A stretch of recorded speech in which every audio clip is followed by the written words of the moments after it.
This week, we were at the Peninsula Gallery in Lewis, Delaware, exploring the splendor of original art, from capturing the perfect light to sharing the beauty of the great outdoors. And art collector's nirvana straight ahead on the 302.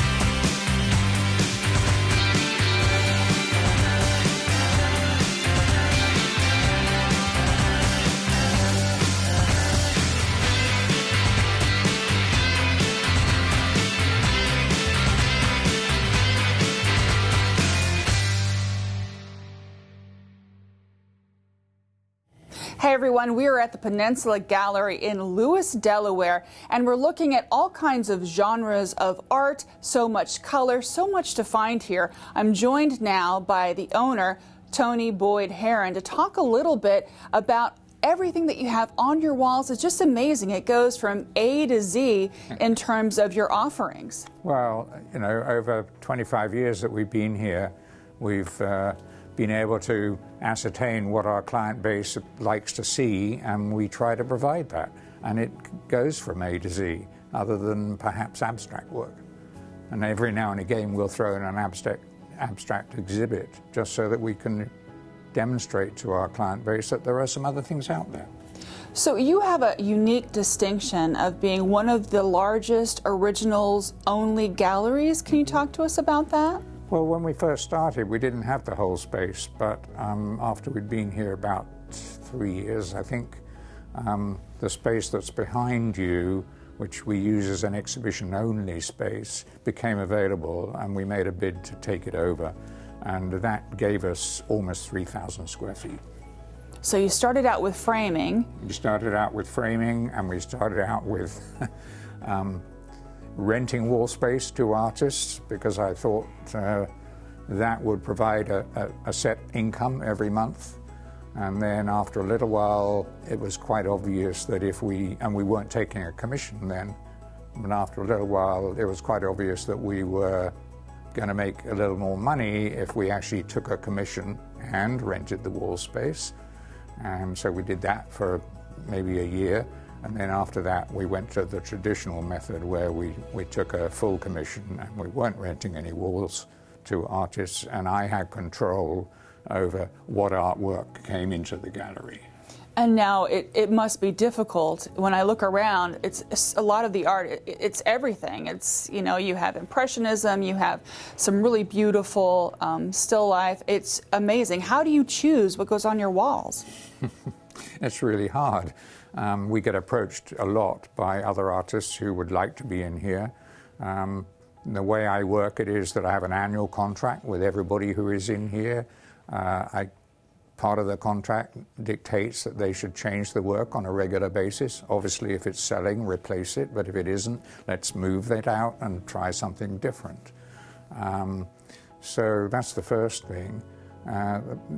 The second thing, I think, is that we have a reputation for paying really well, paying the artist really well. Which is important. That's another reason why people want to be in here. We have been known to pay them before we pay ourselves. So anyway, that's it. So I wanted to talk to you about some of the art that you have hanging on. Hannah McNaughton. Yep. Can you tell us a little bit? So it's such amazing texture, right. In, you know, the weeds of it, as it were, but it's so beautiful. Can you talk to us about her painting? Well, she's an American. She lives in Canada. She was, until quite recently, actually an oncology nurse and just painted in her spare time. She retired, and she's now painting full-time and very successfully. We discovered her on a trip to Canada for a long weekend to Montreal, and I went into a gallery when the girls in the party were in a jewelry store across the street, and I saw her work and I really loved it, and I asked the gallery whether they would put her in touch with me. That's the way you do it. And indeed, she contacted us and agreed to be part of the gallery, and we've been representing her now since the year before COVID, whenever that was. But her work she lays down a color on the canvas to start with usually, and also some gesso. And then she starts to paint the images over the top of whatever that color may be. And then she'll take a palette knife, for instance, and she'll scrape away some of the top layer to reveal what's underneath. And that's what gives it the texture. It really is. And she lives on a little creek in the middle of nowhere. She's out in her kayak all the time, and the scenes that she paints are basically what she sees. Does she paint in the kayak? I don't think so, no. Oh, okay. She takes photographs and then paints in her studio. Well, they're really breathtaking. Yeah. Absolutely. Yeah, they are. The other artist I wanted to ask you about was Roger Deller. New York #2 is really cool. It's Impressionism, right, but it's modern at the same time. Yeah.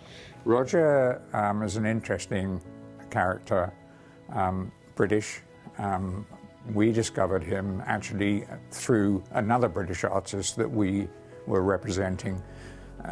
He and the other British artist were, or actually still are, both members of the oldest group of artists in the UK, called the Wapping Group. Wapping being an area in the East End of London.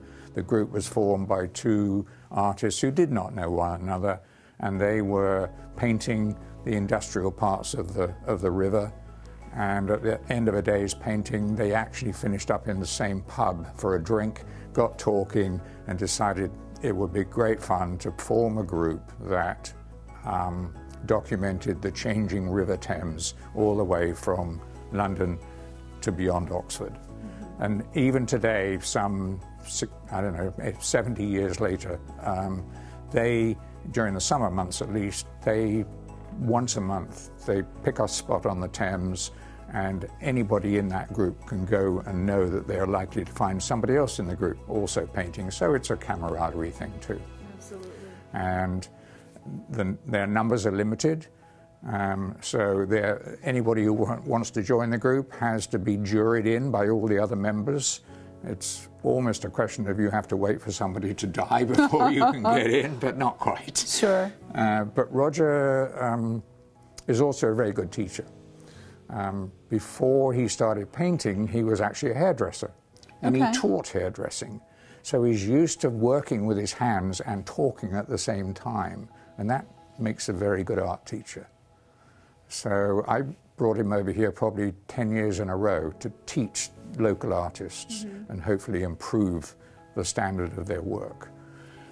So tell us about what you have on display here. Okay, well, there are two pieces that are New York street scenes. He loves to paint wet roads, especially if there's a lot of lighting around as well. And then he was invited to the Brooklyn Motor Museum to be an artist in residence for a short while. And so I have 3 pieces on the wall there, 4 pieces on the wall there that actually represent what he was doing in the Motor Museum. Oh, my favorite is the Volkswagen bus, for sure, a classic. Actually, that isn't in the museum. No, I wouldn't think so. It's actually a food truck. Oh, is it a food truck? Yes. So very modern, very cool. So coming up, we're going to move from this space into the main exhibition space and talk about a new exhibit called A View from the Water. We'll be right back.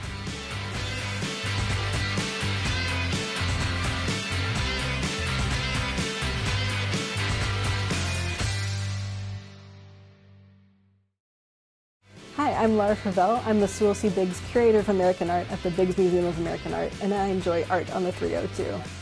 Welcome back. We have moved into the main exhibition space to talk a little bit about A View from the Water, which are 2 artists that have come together to put together one really gorgeous exhibition. So, Tony, tell us a little bit about the 2 artists that make up this exhibition. Sure. Well, Laura Hickman, who's the pastel artist, has been living in the Bethany area probably for the majority of her life, and has a reputation for painting the old beach cottages that used to be here that are no longer, because they've all been pulled down, or many of them have, and large mansions, as we call them, have been regrettably built in their place. So that's Laura Hickman. Steve Rogers is a local artist living here in Lewis, and he started off his artistic career as a ship model maker. He actually teaches, or I don't know that he still does, but he used to teach at the ship model building school up in Maine.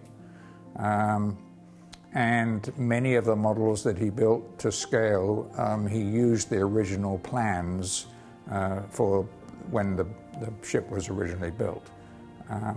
And he concentrates on boats that ply their trade, if you like, crabbing and so on, all the old working boats that you find around the coast here and out on Tillman Island and so on.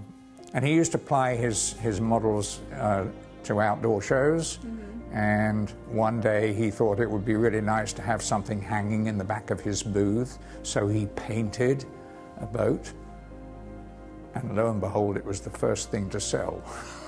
And the light bulb went off in his head, and he thought, wow, painting a boat like this doesn't take anywhere near as much time as building a model like that. And so he graduated from ship model building to painting, and he's been doing it now for, I don't know, 20, 25 years. Well, when you look at his paintings, some of them really, most of what we're seeing happen at a golden hour, sunset. Yeah. You know, they give you sort of a sense of ease. You know, the willows are blowing, you know, and just the richness to it is quite captivating. Well, yeah, that's the color, obviously, that is doing that for you. But the other thing about the boats themselves is because he understands so well the anatomy of the boat, then that comes out in his painting too. It certainly does. And when you talk about Laura, it's beautiful skies. You know, we were talking about this painting over here. Tell me a little bit about, you know, where exactly is this painting here? Well, Laura decided when they chose the subject title, if you like, for the show. Yeah. Of course, they ran it past me. Right. And I said, great, go for it. And she took a boat trip on a friend's boat from Rehoboth Bay all the way up the canal to Lewis. And she photographed as she went. And so, you know, I can't precisely tell you where on the canal that is, but it's one of the views that she saw while she was on her boat trip. She took a number of photographs, and then she paints, and that's what she does largely. She paints from photographs. She's not really a plein air painter.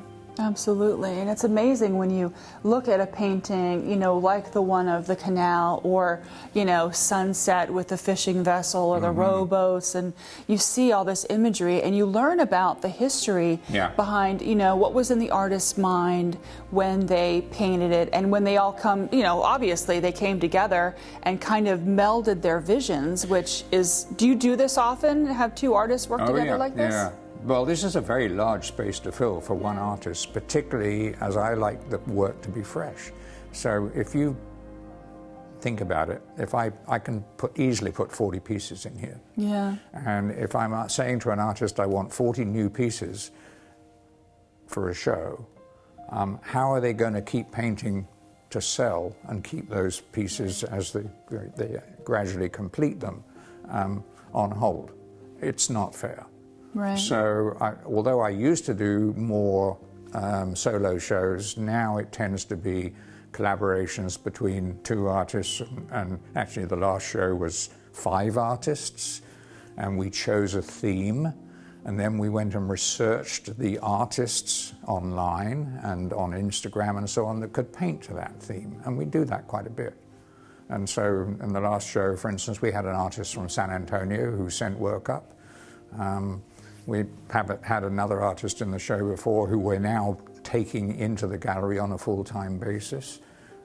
So it's a good example of having an exhibition and introducing new artists, and we see how their work sells, and that might encourage us to say, would you like to come and join us? And sometimes they do, and sometimes they don't. Yeah.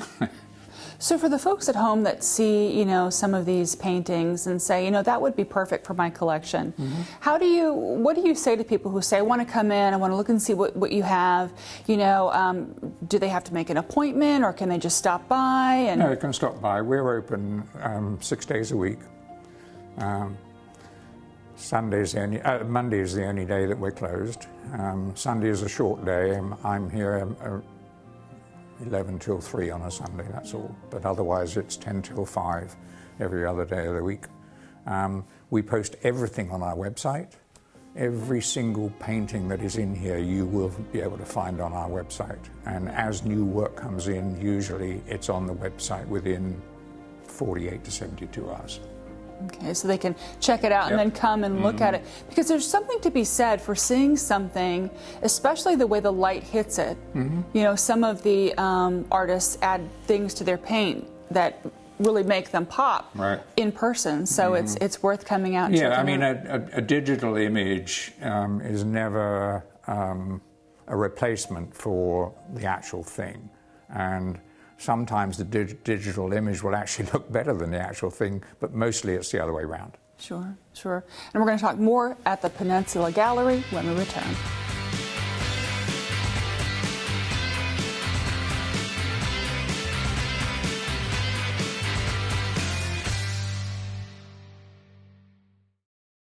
My name is Nick Sarator. I'm the exhibitions director for the Rehoboth Art League, and I love the 302. They bring arts to life. Welcome back. We're at the Peninsula Gallery and we're talking about the Artist of the Month. Now, Tony, I have to tell you, screen printing and art, this is the first time that I've seen something so delicate and yet so fine at the same time. I just want to jump in to the chair and the shadow. You can actually see the screen. Yeah. She's just really good at what she does.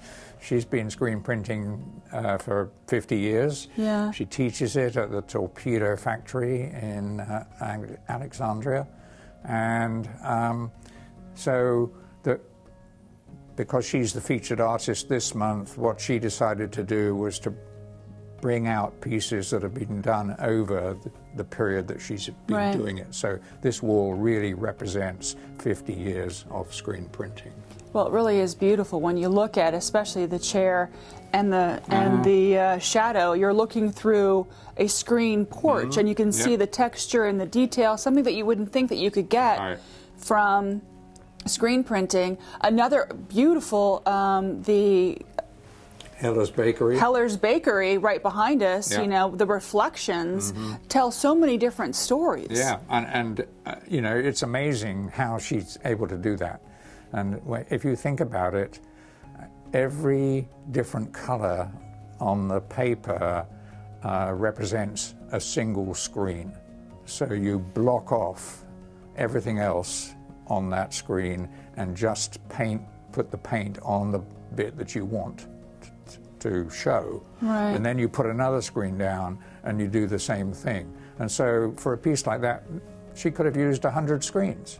It's very time consuming. Absolutely. And usually she does them in runs of 50, sometimes 65, that's all. And everyone is going to be very slightly different. So in a way, they're all originals. Absolutely. Yeah.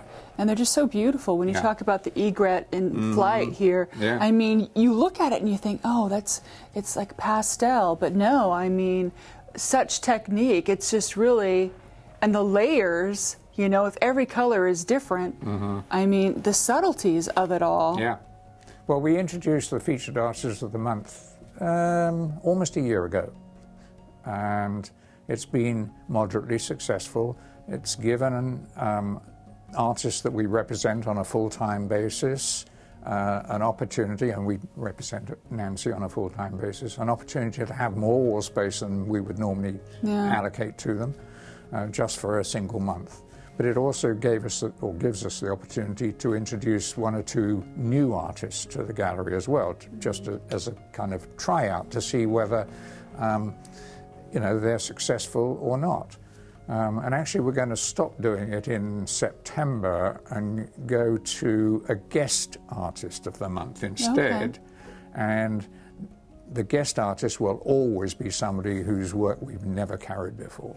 Okay, so something fresh for the gallery. Fresh. You've got to keep the ball rolling and Absolutely. not be stagnant in what you do. I think the thing that's really cool about our visit here is that there's such a wide variety, and it's beautiful but also affordable on so many levels. If you want to spend a lot of money, you can do it. But if you're thinking to yourself, I'm just starting, I really would like to have something beautiful, I mean, there's really something for everyone here. I would agree with you, because that's what we try to make sure we do. We try to make sure that we have a variety of price points. When I'm putting a show together, for instance, and I'm talking to the artist, and they're saying, well, what pieces should I produce for the show? I say, well, produce some different size pieces, because that will produce some different price points. Absolutely. So that way, hopefully, there is something for most people. So if someone wants to know more, you guys are on all the social platforms. You just did a video featuring a view from the water that you put online. So talk to us a little bit about, where can people find you online?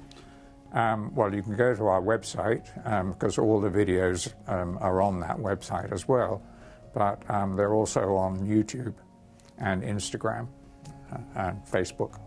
We're on all those social platforms. Well, that's where you got to be these days. And that's why I have a young woman who does all that for me, because I'm old and have my head buried in the sand for a long time as far as computers are concerned. So I like to have the young people around, because they keep me young too.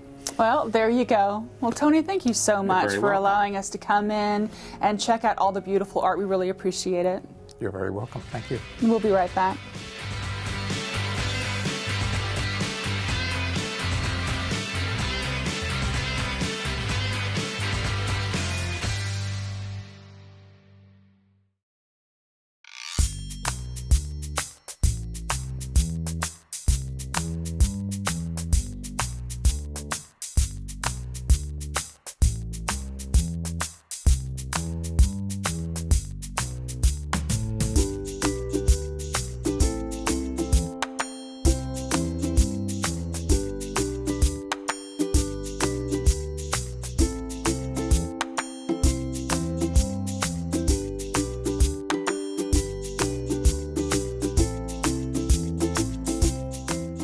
For more information on all of the artwork here at the Peninsula Gallery, you can visit peninsula-gallery.com. That'll do it for this week's episode of The 302. We're going to leave you now with a beauty shot of a mural at the Otis Smith Park.